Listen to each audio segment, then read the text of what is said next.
Ce sont au total 5 250 hommes fournis par les membres du G5 Sahel, que sont le Burkina Faso, le Mali, la Mauritanie, le Niger et le Tchad, qui vont sécuriser les frontières entre 5 pays. Les chefs d'État présents au sommet de Bamako le 2 juillet 2017, tout en saluant la naissance de cette force, promettent des résultats avant les 5 prochaines années. 423 millions d'euros sont nécessaires à la matérialisation de cette force. Chaque pays membre devra débourser 10 millions d'euros. N'oublions jamais que le Sahel n'est qu'un terrain de passage, un terrain d'aguerrissement d'éléments à projeter ailleurs, sur nos voisins immédiats, l'Europe.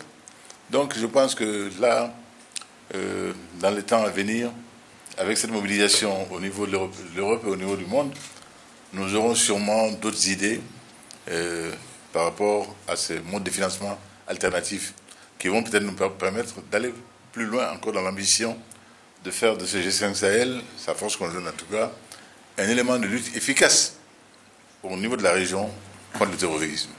Le président français Emmanuel Macron, hôte du sommet de Bamako, salue cette initiative qui vient en soutien à la lutte contre le terrorisme, tout en annonçant que la France mettra 8 millions d'euros à la disposition de cette force avant la fin de l'année 2017.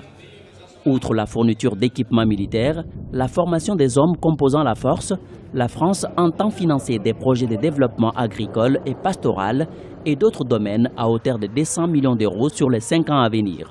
Le président français estime que la bonne gouvernance contribuera à la lutte contre le terrorisme. Parce qu'aujourd'hui, les terroristes se nourrissent, dans tous les sens du terme, de trafics multiples. Trafic de drogue, trafic d'armes, trafics humains, que nous avons malheureusement évoqué tout à l'heure, et qui jouent justement des zones frontalières. La grande avancée de cette force conjointe, c'est de pouvoir coordonner les forces avec un commandement intégré, commun, en particulier sur ces zones identifiées, Est, Centre et Ouest, et intervenir de manière beaucoup plus efficace.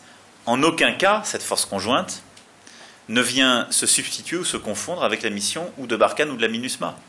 C'est une mission de lutte contre les trafics et contre le terrorisme sur ces zones frontalières. Réconforté par le soutien de la 679e réunion du Conseil de paix et de sécurité de l'Union africaine le 13 avril 2017, la force du G5 Sahel a également reçu l'onction du Conseil de sécurité des Nations Unies par la résolution 2359 du 21 juin 2017. L'Union européenne, elle, avait apporté un soutien de 50 millions d'euros.